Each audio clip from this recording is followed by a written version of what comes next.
Canadiana Boots is part the night personal essay I wrote a long time ago. And yes, it's about my immigration stories and all the feelings and grief, and as everybody will know when you immigrate. So I will start now. On the morning of March 25, 2014, I woke up with my entire body trembling, very sweaty hands. The day of embarking on a new journey had come. I had waited almost until the expiration of my visa to decide to move to Canada.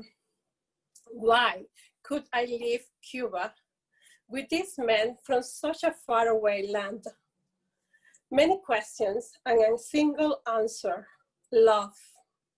After more than a year of a relationship, a long distance relationship, we decided to get married and celebrate our honeymoon in Barcelona.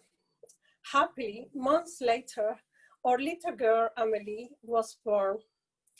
We understood why our path had crossed. A few months from then, I said yes to the adventure to be an immigrant. Immigrant. A word that from the first time I saw it stamped in my passport always made me cry. I left behind my mother, the work I love, my friends and family, and my library.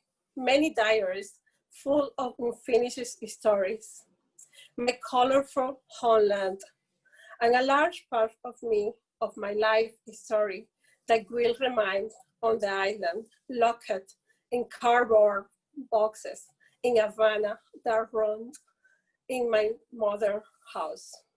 Now, I understand what my family and friends told me about my feelings of emigrating and the state where you're happy, but with a deep and incomprehensible sadness. Chris had planned carefully every detail for our arrival. He left our old Volvo parked at the airport with 2 suitcases, 2 large bags of winter clothes before going to Havana. The three of us will enter the country together as we had dreamed. My arrival at Halifax airport was very strange to me. The airport was smaller than I imagined. The red tape of immigration was incredible fast. A part of it was processed by new machines without any human contact. Until the end, and smiling officers who stamped my passport welcomed me. While my husband got the clothes from the car, I looked out at the metro of the snow, and I wondered how the white and gray landscape could convince me to live in. I went to the bathroom with my daughter in my arms to change. The cubicle was so smaller that I could barely move. It made me think of those of my Cuba, but it was cleaner. I opened the first bag. I took my delicate white cotton dress. I stood half naked under the bright white light. Then I put a big gray sweater, a black thermal leggings, 2 pairs of black pants, and a big black coat. My eyes could not escape the big gray boots and a huge coat. I felt chilling lighting round throughout my body. My body began to sweat, a different sweat. I could barely breathe. I looked around and I still had to change my shoes. I took off my beautiful sandals and put on the big gray boot called Canadiana. I hate them.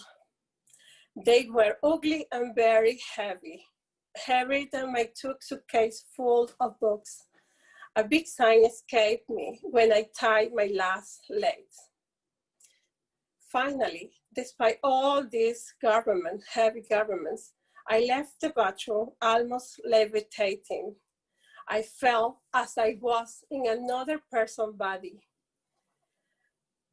While walking to the exit, when Chris saw my upset face, whispering, "Mon amour, these boots were made for walking in the snow," he said over and over again. And I just nodded. I remembered Nancy Sinatra's famous song. Then he said, "Welcome," and kissed my left glove. Despite my fears, I was full of happiness and dreamed to start a new life with my husband and our first daughter, Amelie. I can never forget that with those Canadiana boots, I took my first step in these beautiful lands that I now call home. Thank you.